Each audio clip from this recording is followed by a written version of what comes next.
Welcome to the Think Factory podcast. We got one question for you. What keeps you up at night?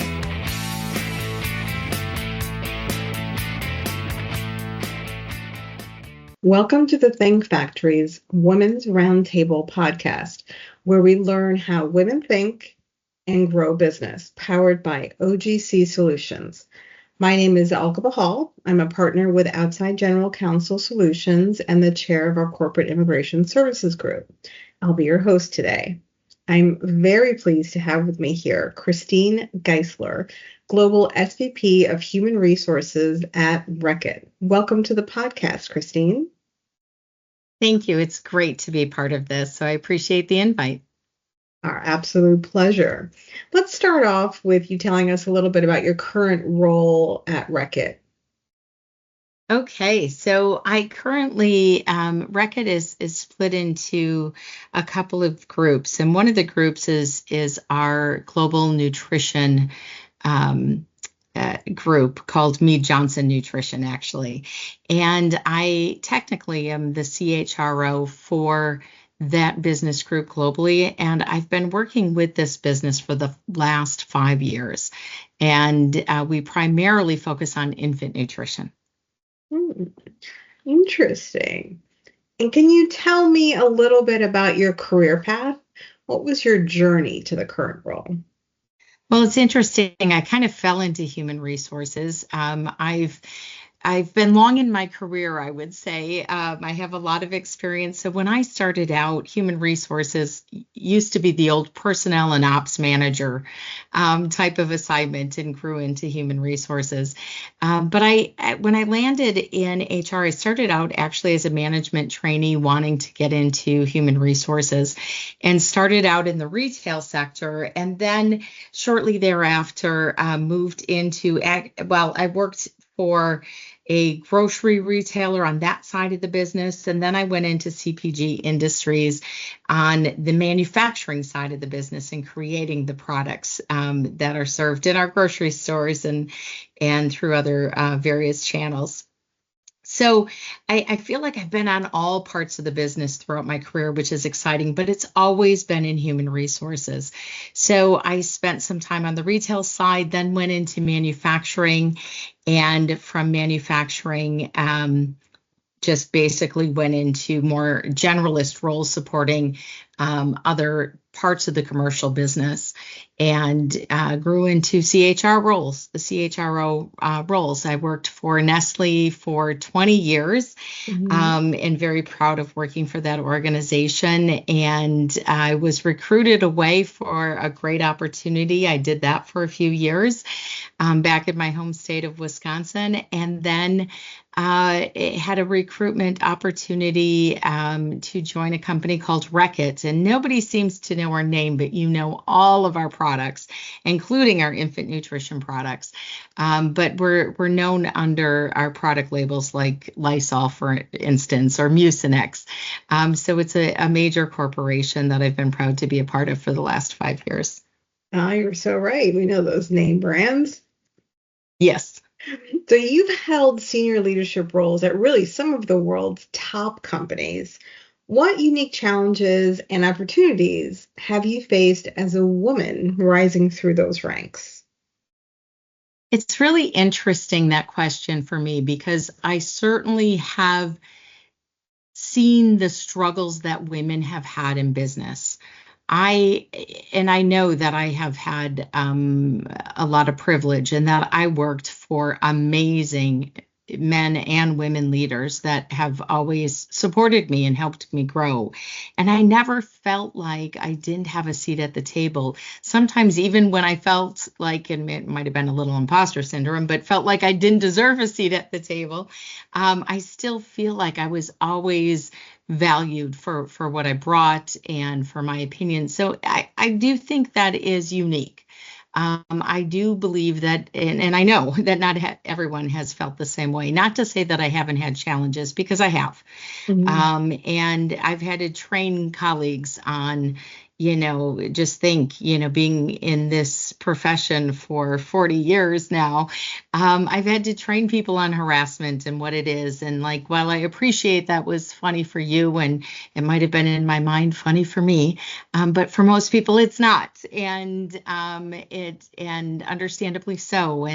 And teaching people about those boundaries as we've continued to grow and get smarter, as we've learned more about how to ensure everybody has an equal place at the table. And so it was a little difficult in some ways because I felt like I had it, that I had to really be open and recognize when others didn't, and make sure that I saw it so that I could help them.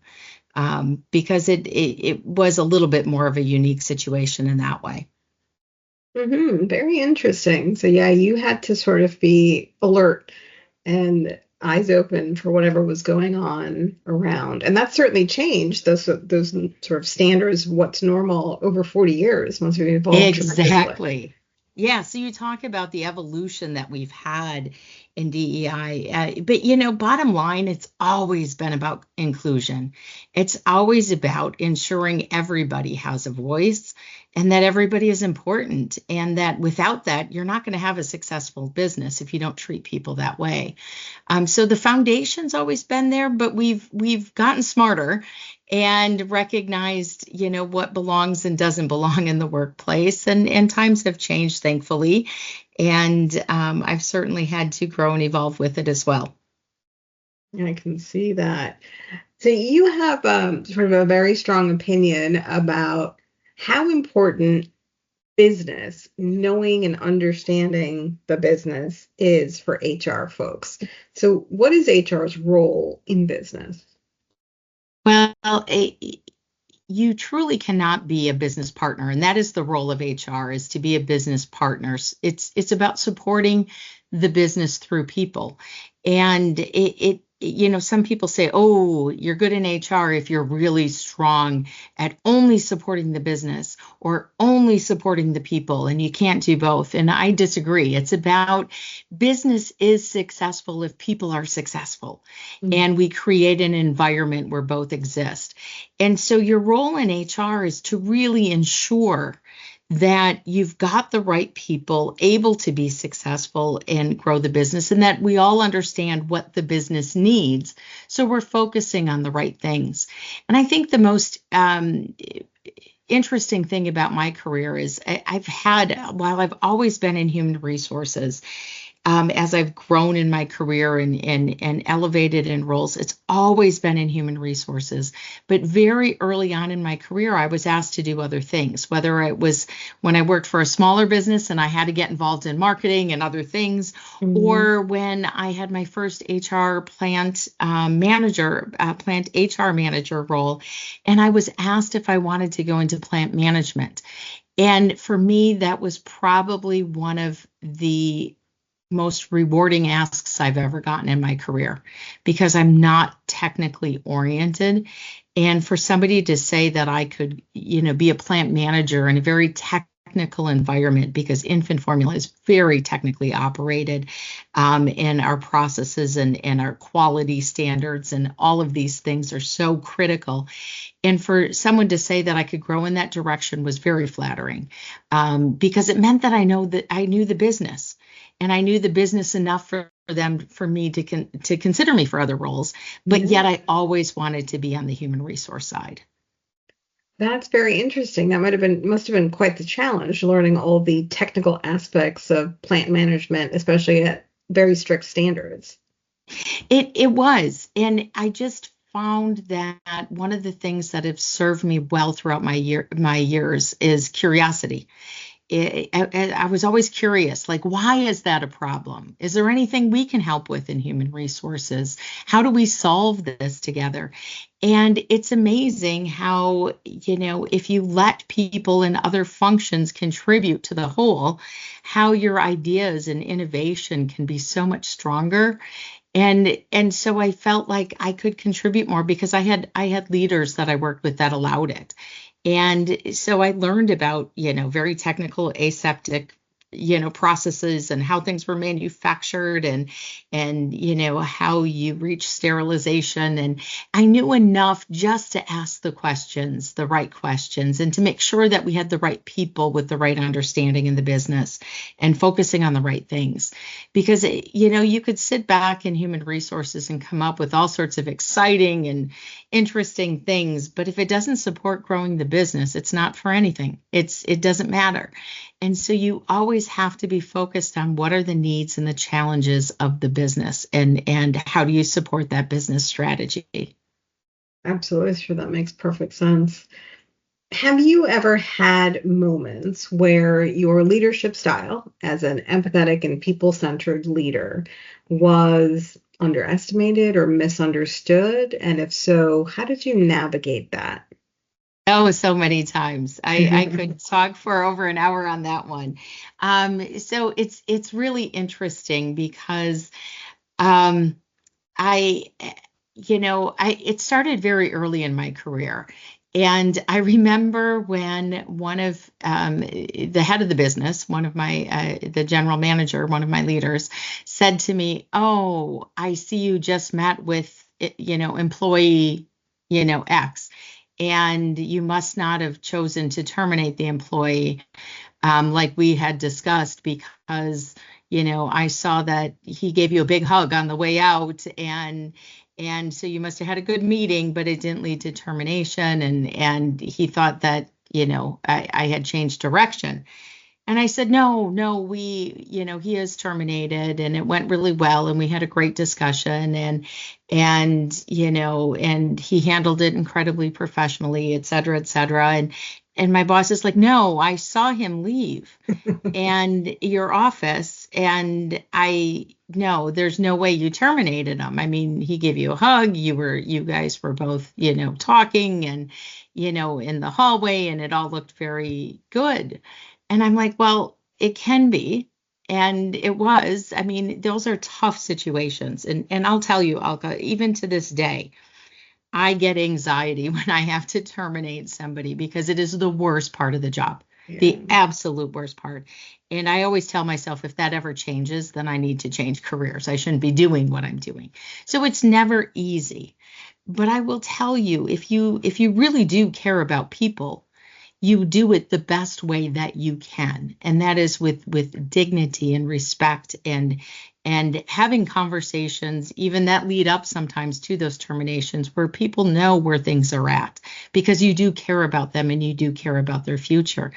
But that was the first clue for me that I was really underestimated, that, people felt like you had to be hard or harsh or negative in order to do tough things and demanding things.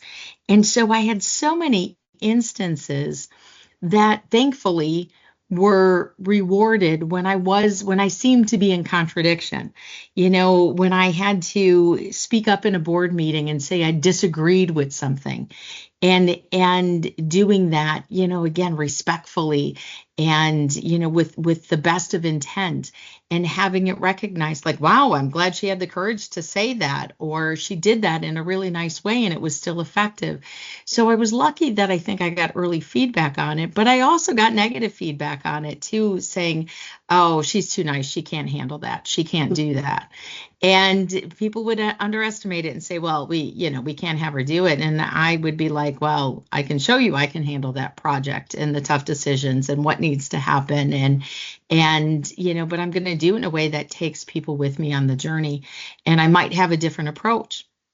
And I have to tell you, on my last job, I told you I could talk about this topic for an hour.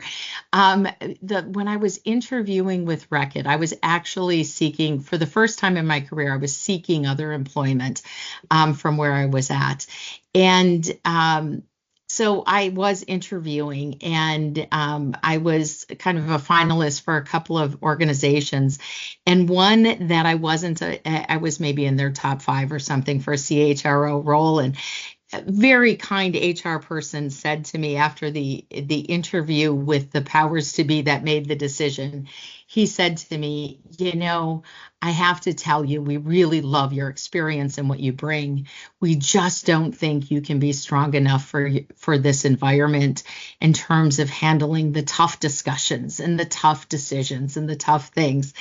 And I kind of chuckled, I took it because I knew the spirit and the intent, and I looked at it as a failure on me because, one, I didn't show them what I was capable of, if that's what they thought. So I own part of that equation. But I laughed, and I tried not to laugh too hard, with that. I just took the feedback, went on, and I remember telling my husband, and it wasn't the top job I was interested in, so I really probably didn't care so much. But I said to my husband that phrase, and he started laughing so loud. He's like, "Oh my gosh, they don't know you." They really Because didn't that's get the to one know thing you. that people appreciate about you is you can do the tough things, and you're not afraid of the tough things. You just do it in a nice way. And he said that's one of the things that I really respect about you, as my husband said.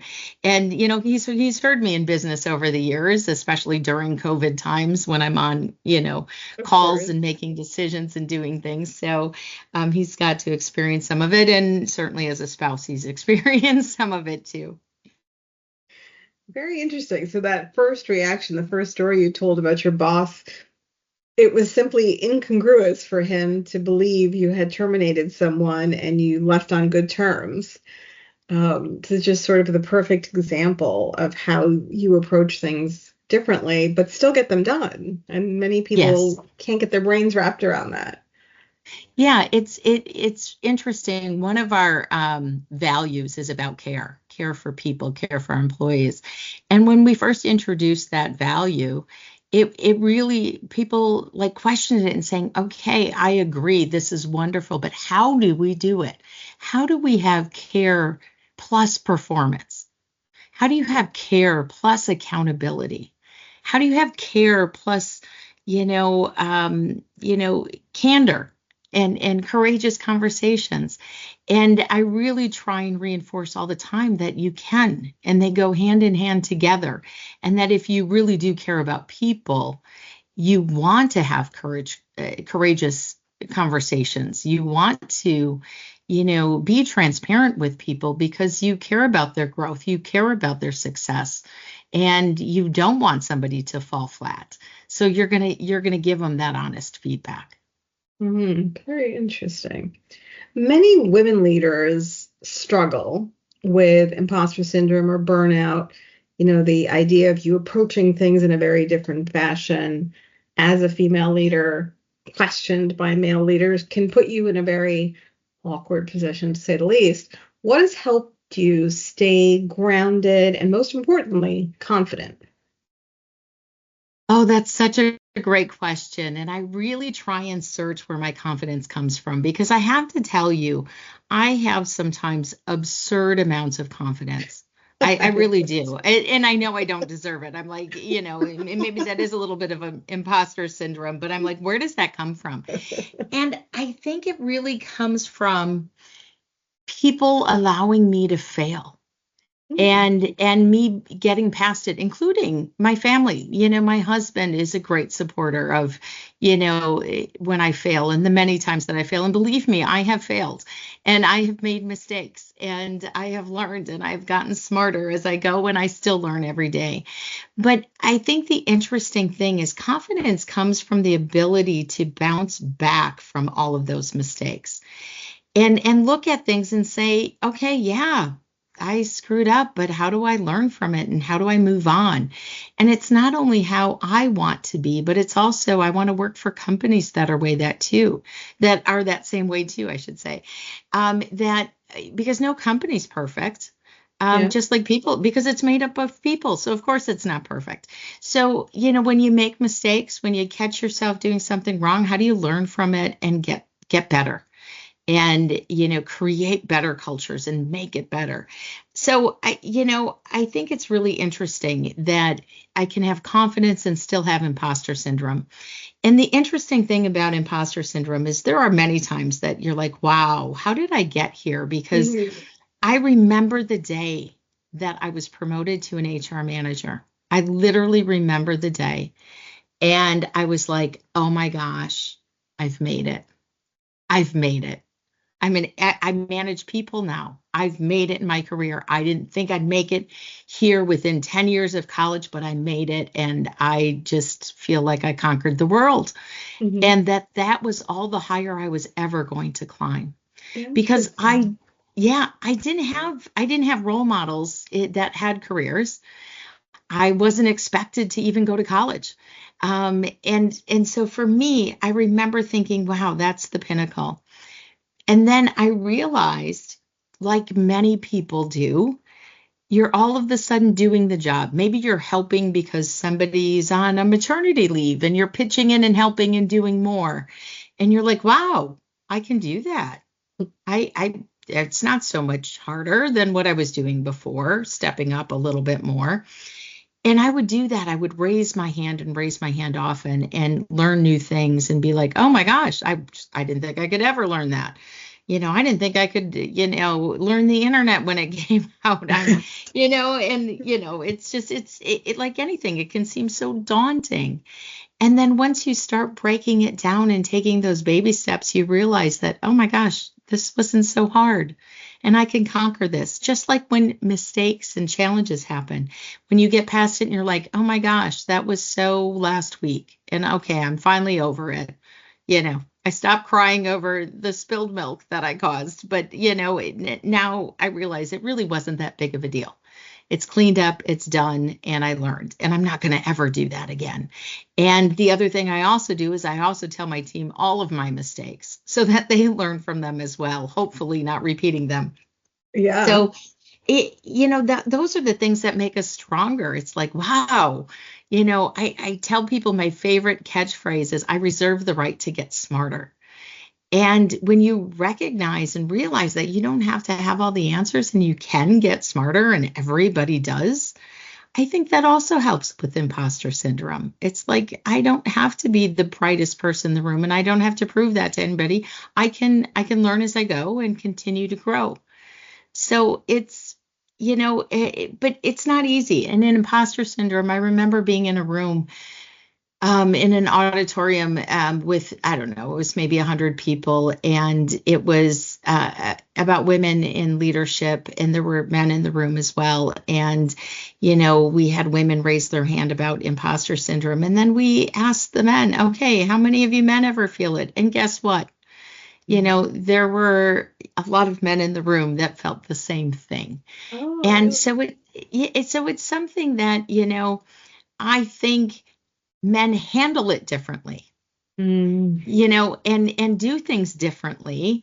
And that's why we feel like they don't have it, because they maybe handle it differently. But I will tell you, imposter syndrome is really just believing, getting past it is believing in yourself and that you have the right to learn and grow and that you will make mistakes, but you are there and you were chosen to be there for a reason. So behave like you're supposed to be there, and the rest will follow you. It's almost like you're teaching or training your brain mhm. on recognizing that it's okay to be here and validating that every day with your brain, because you also can tell yourself some pretty bad stories about not belonging there. Right. And guess what that does? That trains your brain to re-verify that you're not supposed to be there. Right. So our brain is such an amazing tool. And I feel like I've learned to use it because I've learned a bit about it. And it's things that they do in sports. I mean, you look at the stories of, for instance, Michael Jordan, and talking about, what if he didn't have a basketball in his hand through shooting it through the hoop, he was visualizing that ball through the hoop all the time and creating that muscle memory in his mind. And that is just as important, what you tell yourself in your mind, as the reality that you're in sometimes. And making sure that those two things match up. Does that make sense? That makes a lot of sense. I think that that's very insightful. I think it's great great advice, especially for future leaders, to understand. Certainly when I was younger and looking, to move up in the ladder, I didn't appreciate or understand that it was okay to fail and to learn. I definitely had that viewpoint, like you have to be perfect all the time or you won't get to where you want to be, which isn't realistic in any way, shape, or form. But and guess what? Men aren't perfect either. Yeah. It's none of us are. None of us. It's funny how that's a lesson that really comes with age and experience. But I Yes. think it's right important for those future leaders to hear that, there's no one path to leadership. There's different lessons to be learned along the way, and no one's perfect. Yeah, So exactly. on that same vein, what would you say are the 3 most important traits that are essential for effective leadership today? Might be different 40 years ago, but today. I would say, and I've mentioned this word already, I think courage is huge. Is you have to own being yourself. I always say, if I'm not for everyone, and if there's a place I don't belong, that's okay. And I have to be me. I have to be authentic and be myself, and that requires courage. Courage to be yourself in terms of who you are and what you stand for and your values, but also the courage to help others and have courageous conversations and say what's on your mind. It's the old fable. I don't know if it's a fable or a fairy tale, The Emperor's New Clothes. Do you have the courage to say to somebody, oh my gosh, you're not wearing clothes. You think you're doing something very majestic here. You're not. And you have the courage to tell them. And if I really respect the people that I work with, oh my gosh, I'm not going to let them do something like that. Like be the king that walked, for those that don't know the story, the king that walked out with no clothing. And everybody was like, oh my gosh, it's stunning. It's wonderful. And because they didn't have the, courage to speak up, that they just validated what was false. And I'm like, wow, that's really not caring about people. That's, if you're not giving your honest opinion, then you don't care about people. You don't care about the business. And even if people disagree with you, it's okay. It's okay. They don't have to, in your opinion doesn't have to be right. It's just your opinion. So courage absolutely is so important. I also think curiosity, especially if you're it's important in all, I guess, stages of your career, but learn to be curious early and learn to be curious about everything beyond your function. And I really think that's what served me well, is I was curious about how our products were manufactured. I didn't want to be in manufacturing and be the person, operating it or validating a process or engineering or re-engineering something. Mm-hmm. But I wanted to know enough about it to understand what others were doing and the impacts that they were making. And, helping you learn other functions helps you understand when you need to communicate better, when you have things that are impacting other areas that you might not have known. So it's important to know what's going on around you and not be in your own silo. You have to learn and understand other functions. And that's really how you grow as a leader. And because you don't have to be an expert in everything, you have to know enough to ask the right questions and be curious and be open. Mm-hmm. And let's go ahead. I was going to say, and it never stops, right? You're never. Always learning, always curious. Yes, absolutely. So I'd say curiosity, courage, and, I think that authenticity is so important in today's day and age. Mm-hmm. You can't, if people think they can hide from something, I mean, they're mistaken. Mm-hmm. And I think what's going on in social media proves it every single day. And I could talk about stories in the media just this weekend or this last week that everybody is laughing about. you have to be your authentic self. You are on a stage in today's day and world, more than ever, and especially as a leader, especially. And so if you think you cannot be yourself, it'll catch up with you. So learn to be your authentic self. And if that's not, as good as it needs to be, then keep working on being a better authentic self. But just recognize that everybody sees it. Yeah, very interesting, very insightful. What would you say are the key trends shaping the modern workplace, and how are leaders adapting to these changes? I know one of the things people are talking about a lot now is that we have 5 generations in the workforce, which is sort of a broader base than we've ever had before. Clearly, this affects communications, how people think, how do you manage this? And what are some of the things that we need to be on the lookout for and aware of? So the things affecting the workplace today, I mean, it's interesting. You could say it in different terms and say, oh my gosh, we had the same thing 3 decades ago. It's just different today. Mm-hmm. So for instance, technology always has influenced the workforce.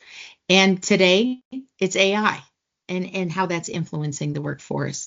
Generations, we've always had different generations in the workforce. It's gotten broader and bigger.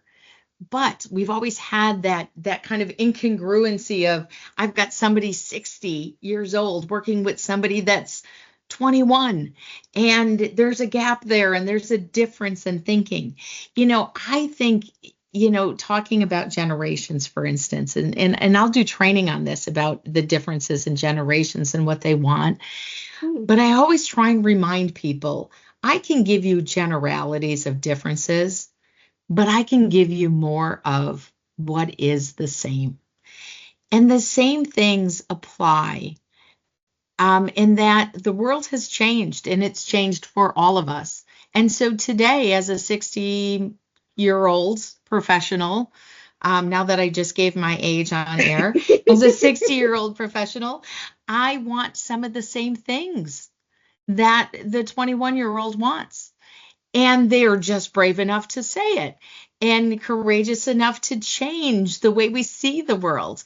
And that's what I find that there are people that want some of the exact same things. They're figuring out how to balance life and work still, but in different ways and for different reasons. And, everyone gets excited about hybrid work and being able to work from home. The majority of us want at least a day where we can work from home because we don't want the traffic or the commute time. And the ability, for me, I love to just get right to work in 5 minutes flat, that I can, wake up and roll into work rather quickly upstairs into my office and get right into it and get going for the day. But then other days I like the fact that I can spend, 40 minutes in a car reflecting and reflecting about what I have to prepare for and being thoughtful and mindful. I mean, both of them are good. And that's what you have to think about with generations. All the generations are good, and they bring something different in terms of values and focus. But we find that all of us want some of the same things. They just might mean different things. So I just think it is really about, again, how do you help people be their best at work? And that means something different. You could be, 30 years old, and that's going to mean something different for employee A than it does for employee B, because employee A at 30 years old has a family at home that they're going home to, and employee B is not even dating and doesn't have a family and doesn't have those same concerns and wants different things from the workplace. And one might want to travel and go on business trips, and the other one may loathe going on business trips. And guess what? You could assume the one that's, single and home, wants to be the one that travels and doesn't have a family, and you might be absolutely wrong. So it's about, how do you meet people where they're at as individuals, and how do you value that and help people be their best in your workplace with those different values. Very interesting. And how do you learn those values? How do you get to know people? You have to ask. You have to, it goes back to that curiosity. You have to ask, and you have to listen. And you have to be very open about it as well. As you can talk about, things that you want to change in the workplace, and it's, one group wants free coffee and the other one wants free, sparkling water. What does that mean? What do you do? And how do you meet the needs of everybody? And you can't. So how do you make choices based on, the best information that you've got, and meeting, and just being flexible, meeting people where they're at, so I give a simple answer about the environment, about, some may want formal offices and some might want couches, to be meeting, and some want privacy and places where they can go and reflect, and some want open forums. And I think, that's the hard part, is it's so different. But it's not just generationally different. It's different between employees even of the same age. And so, again, how do you create flexible workplaces that try to do their best? Because you can't do everything. So that just try to simply do their best for all. Yeah, flexibility. And I ask, is like the key. Yeah, as a leader, ask people, what keeps you here? How can I make you happier, about working here? Those are two great questions. Very great questions. So you lead basically a global team. You've got folks working in office and remote. You've got folks working in different time zones in different countries. How do you keep employees engaged and connected?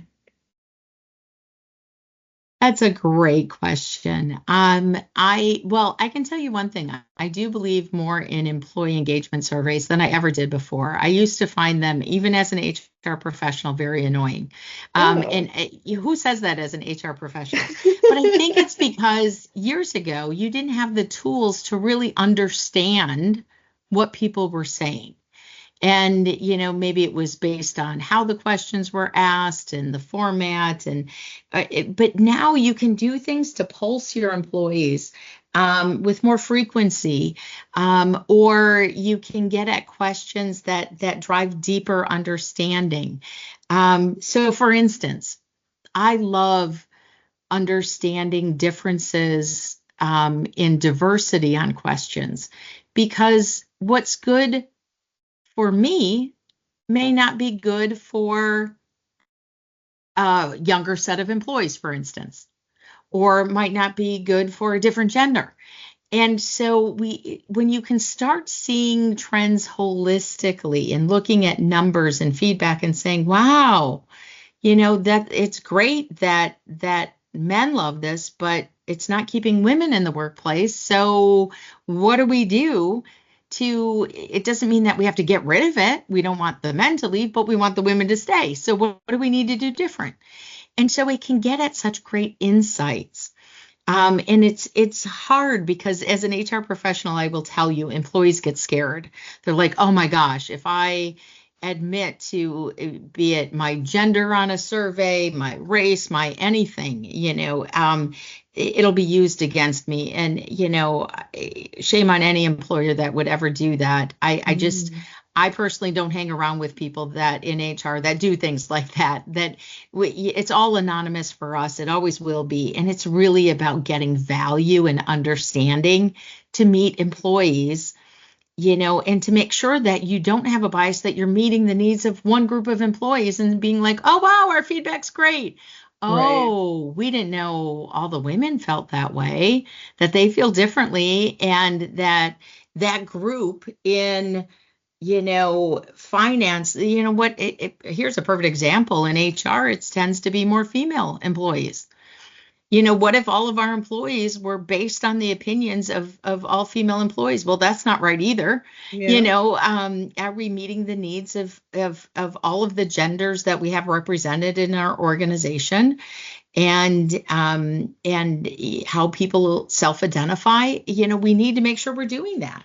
And so you have to look at things analytically, and things like that help. So anyhow, I believe in engagement surveys and getting feedback and asking questions, and again, being curious, because that's how you learn how to make things better. And when you have global employees, I really try to travel globally as well, as much as I can, because I will tell you, nobody will ever convince me that 100% remote is perfect, because it's not. Not being with somebody ever is never good. I don't think it's not good for many reasons, and they're even finding for well-being reasons it's not good. But to never meet people and meet them in their own environment and where they're at and where they're working. And I try and travel globally. My boss tries to as well. You have to be, in somebody's culture and immersed in it to really understand the effects that you're having as a leadership team there. So I also try and travel quite a bit, Alka. That's interesting. That makes a lot of sense. It's especially when you're dealing with other cultures, other worlds, if you will. You're not going to really fully understand or appreciate it without boots on the ground. Yeah, I just don't think you can. I really don't. Yeah, you have to be there. Have to be there sometimes, at least. Not all the time. Yes. Yeah, not all the time, but you have. Yeah. So it's doing what you can to, again, meet employees where they're at.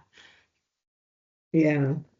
What is your approach to identifying and growing top talent, especially across an organization as large and complex as yours? So, I love that we do these talking talent sessions, that in our organization and organizations that I've had the privilege to be a part of, that we really spend time talking about our people and how we help them grow. And really the focus is on development. Okay, so if this person wants this type of role in the future, what do they need to do to get there, and how do we help them? And it's not a perfect process, but we really do try to do things, whether it's training, or education, or mentoring, or sponsoring different programs, or projects, getting people exposure through projects and things that they're working on. We try and do it in many different ways to continue to develop people. And it's one of the things that I love about human resources the most. Growing talent is so special to me. And, as you grow in the organization, you have less and less time doing it, I'll be honest, and at my level, but I still find time to mentor people because I love it. And I love the fact that I have people from literally 40 years ago that still call me. And even though they're getting close to retiring, they're like, hey, I think I'm taking one more job hop before, and I wanted your opinion on something. Because they know that I was always committed to growing them as people and helping them achieve their best. And there's so much pleasure I get from that. But I find that, first of all, that doesn't have to be a human resource thing. It's leadership. It's how do you grow people? And in particular, I should point out, because of the intent of even the Think Factory and this broadcast and helping women, one of the things that I often talk about too is how do you help women think more abundantly? And I think what has happened over the years is for many, many years, I think women were, for good reason, feeling like, oh my gosh, I had to claw my way to the top. And now that I got here, I'm so worried that somebody's going to knock me down, that I can't reach out and help anybody else to the top with me. And it's that scarce thinking. And I know that scarcity comes from good reason. So I'm not trying to discount women and saying, hey, stop behaving with scarcity. You need to think more abundantly. I do talk to women about this. I get where it comes from, but we have to break that. We have to break that thinking so that we can help other women grow and have our hands out and help people understand the challenges that we have faced and how we've gotten past those challenges. And I worry about women not helping women in this area, and I worry about it happening at young ages and girls. I mean, we see it even, it used to be in the junior high schools, and now it's gotten even younger, on girls thinking that I can only look good if I help you look bad. If I make you look bad, I can look better, and I can climb up higher by putting other people down. And it just scares me. And we can be better. And we can really help women be more successful by helping each other. And I think we own part of the problem and need to start changing that with our young girls. Sorry, I'd be remiss if I didn't bring that up. Yeah, no, I'm glad you did. It is really so important. And you're right. We do tend to think with scarcity. I've met so many female leaders who, we have that mindset. And as you say, it's now getting worse in the younger generations, which is really awful. And then we've now reached sort of the point in our careers where we have a different perspective, having a lot of experience under our belts and really can understand the value of, once you're climbing the ladder, reach behind you and help the person behind you up.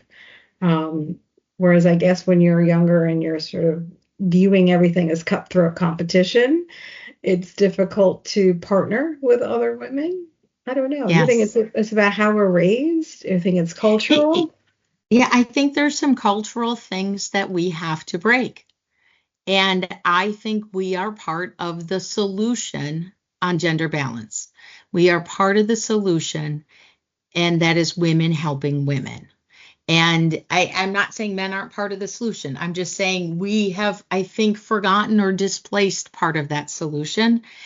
And I just, I want women to recognize that if they think abundantly, they'll recognize that they're better by helping to grow others, men, women, however somebody identifies gender. By helping others grow, they will be stronger and better.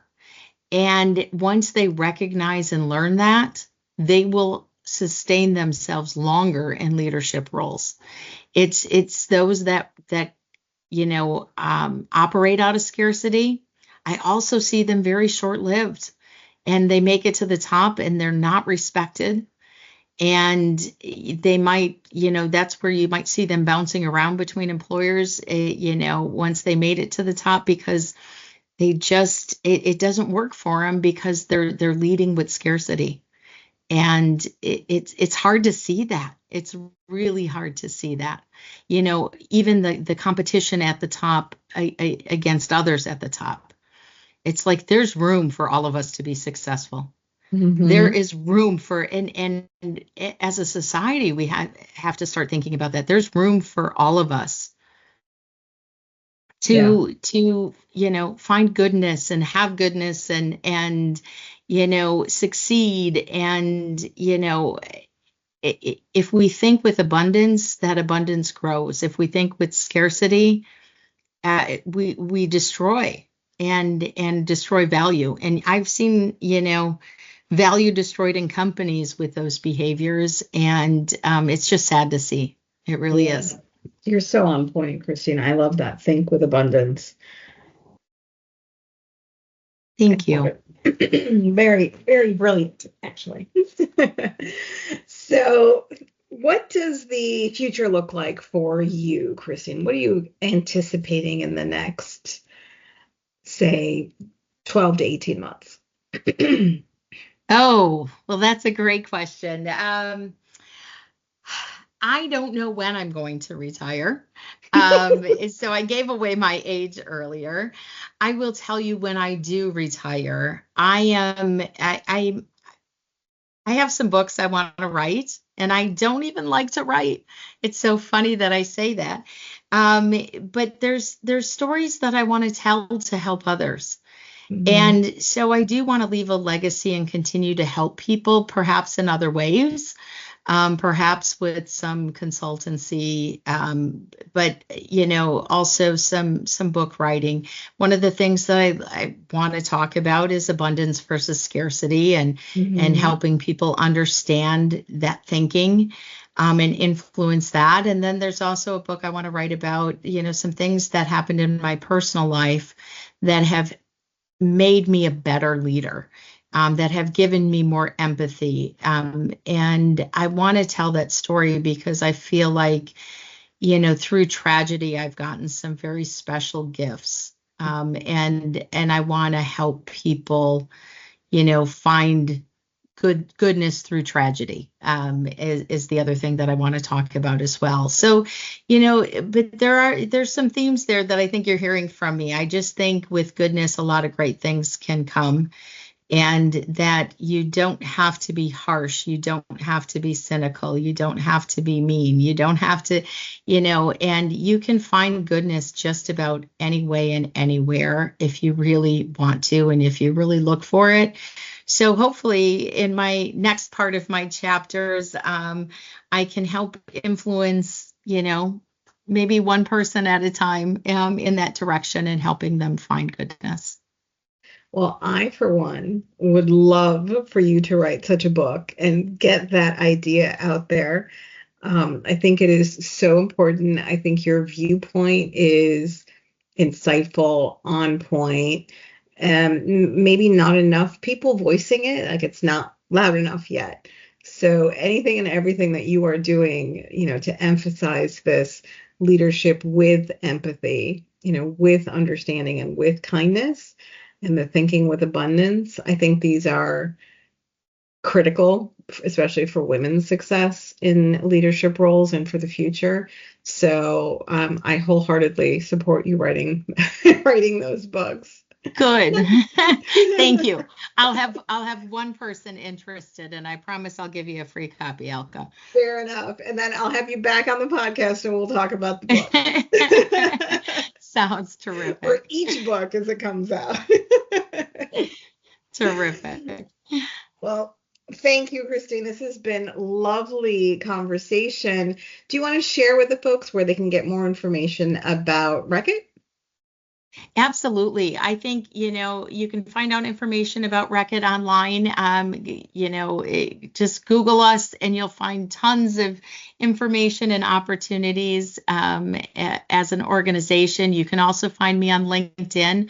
I have to tell you, Alka, I have a very time-consuming job, so unfortunately, I don't get to answer everything on LinkedIn. I try and I go in spurts, but if you get thousands of messages on different things, and sales, that sometimes you just can't weed through it all to get to everybody. But maybe that's also something I can do in retirement a little bit better.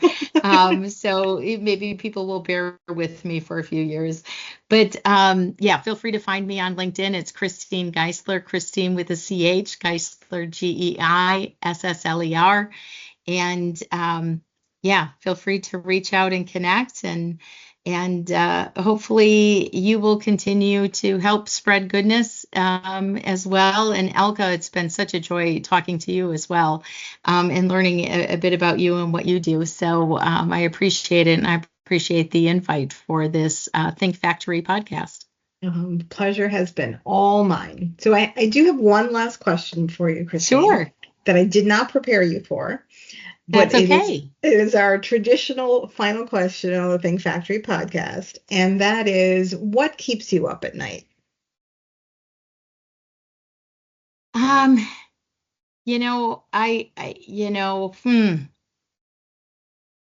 That's such a good question. I'm a good sleeper.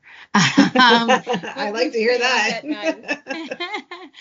I do. I worry about the legacy that I leave. I worry about, is it enough? Could I have done more? I have high expectations of myself. We all do.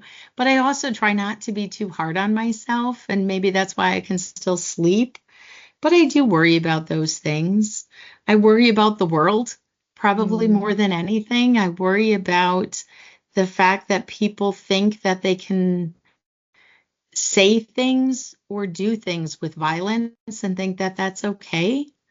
And that worries me and that keeps me up at night. I just don't even understand it, like how we can hate so much.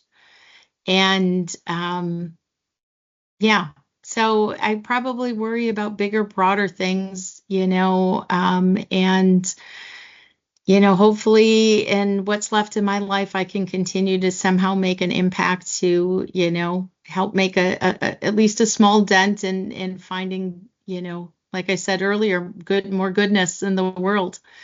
And I I hope you don't mind me. I don't know if on a podcast I can say this. I didn't ask ahead of time, so hopefully you don't have to cut this out. But there's a movie coming out. It's a part two of Wicked.